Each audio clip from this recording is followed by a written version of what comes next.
चला सुरुवात करूयात महत्त्वाच्या बातमीने। बातमी अशी आहे बघा की शिवसेनेचा 58वा वर्धापन दिन आहे आणि या दिनानिमित्त बॅनरबाजी करण्यात आली आहे। वाघाने वाघासारखं वागावं, भगवा आहे रक्त गर्वाने सांगावं ही टॅगलाईन वापरण्यात आली आहे। बाळासाहेबांच्या विचाराचे वारसदार, भगवा विचार त्याला जनाधार असा बॅनरवर उल्लेख करण्यात आला आहे। मुख्यमंत्री शिंदे यांच्या शिवसेनेने प्रतिस्पर्धी उद्धव ठाकरेंवर तोंडसूक घेतलं। मुख्यमंत्री एकनाथ शिंदे काय मार्गदर्शन करणार हे पाहणं देखील महत्त्वाचं आहे।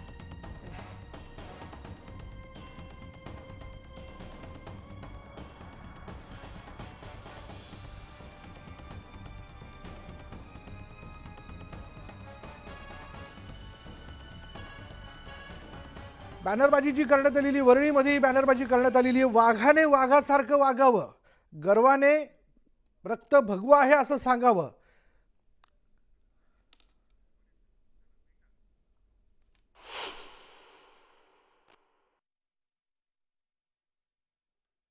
लोकसभा निवडणुकीमध्ये एकनाथ शिंदेंच्या शिवसेनेला जवळपास 7 जागा मिळाल्या, त्यामुळे आमचाच स्ट्राईक रेट चांगला आहे असं एकनाथ शिंदे यांच्या शिवसेनेतले सर्व नेते म्हणत आजचा वर्धापन दिन सोहळा आमच्यासाठी विशेष असल्याचं देखील ते म्हणतात। मी सध्या आहे वरळीच्या डोम परिसरामध्ये। आपण या ठिकाणी पाहू शकता की मोठी पोस्टरबाजी देखील करण्यात आलेली आहे। वाघाने वाघासारखं वागावं, भगवा आहे रक्त गर्वाने सांगावं असे टॅगलाईन देत संपूर्ण वरळी परिसरामध्ये आपल्याला या ठिकाणी पोस्टरबाजी करण्यात आल्याचं पाहायला मिळते। बाळासाहेबांच्या विचारांचे वारसदार, भगवा विचार त्याला जनाधार असं देखील या पोस्टरमध्ये आपल्याला म्हटलं आल्याचं पाहायला मिळतंय आणि हे सर्व पोस्टर आपल्याला वरळीसह संपूर्ण मुंबईभर असल्याचं पाहायला मिळतंय। त्यामुळे आजचा वर्धापन दिन सोहळा एकीकडे षण्मुखानंदमध्ये ठाकरे सेनेचा होतोय, तर दुसरीकडे एकनाथ शिंदेंच्या शिवसेनेचा वरळी डोममध्ये होतोय। दोन्ही पक्ष एकमेकांवरती वार प्रतिवार करतील। मात्र मुंबई महानगरपालिका निवडणूक किंवा येणारी विधानसभा निवडणूक या दोन्ही निवडणुकांसाठी या दोन पक्षांचा नेमका रोडमॅप कसा असणार आहे, कार्यकर्त्यांना नेमकं काय मार्गदर्शन करणार आहे हे आपल्याला पाहायला मिळणार आहे।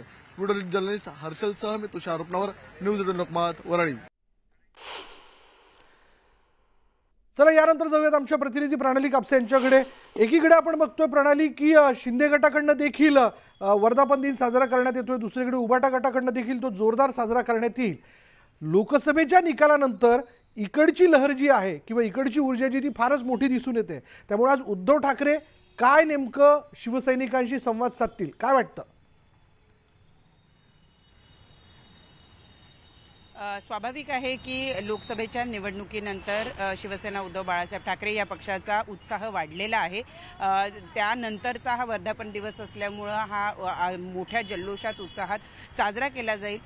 3 महिन्यावरच विधानसभा निवडणूक आहेत आणि त्यामुळं या निवडणुकांदरम्यान आपल्या कार्यकर्त्यांचा उत्साह अजून वाढवण्यासाठी म्हणून सुद्धा या जो वर्धापन दिवस आहे या वर्धापन दिनी मार्गदर्शन करतील स्वतः उद्धव ठाकरे आणि त्यामुळे उद्धव ठाकरेंच्या भाषणाकडे सगळ्यांचं लक्ष लागलेलं। परंतु गेले 2 वर्ष जेव्हापासून शिवसेनेचे 2 गट झाले तेव्हापासून सातत्याने आपण बघितलेलं आहे की उद्धव बाळासाहेब ठाकरे यांच्या निशाण्यावर कुठेतरी मुख्यमंत्री एकनाथ शिंदे हे कायम राहिलेले आहेत आणि त्यानंतर भाजप राहिलेला आहे। आणि त्यामुळे आपण लोकसभा निवडणुकीचं जर सांगायचं झालं तर लोकसभा निवडणुकीमध्ये उद्धव ठाकरे यांनी भाजपला जास्ती टार्गेट केलेलं होतं आणि तुलनेत आपण जर बघितलं तर शिवसेना मुख्यमंत्र्यांचा जो गट आहे याचा परफॉर्मन्सही चांगला राहिलेला आहे, अतिशय वाईट असा काही परफॉर्मन्स त्यांचा राहिलेला नाहीये। त्यामुळं या वर्धापन दिनी खास करून शिवसेना एकनाथ शिंदे गट जो आहे त्याच्यावर मोठ्या प्रमाणावर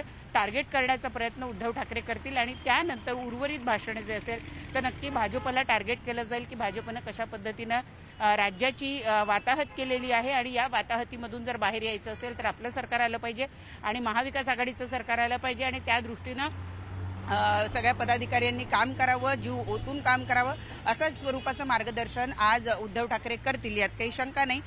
परंतु या निमित्तानं दोन्ही गटांनी एकमेकांवर कुरघोडी करण्याचा प्रयत्न केलेला पोस्टर वॉर जे आहे ते दोघांमध्ये सुरू आहे वर्धापन दिनाच्या निमित्तानं।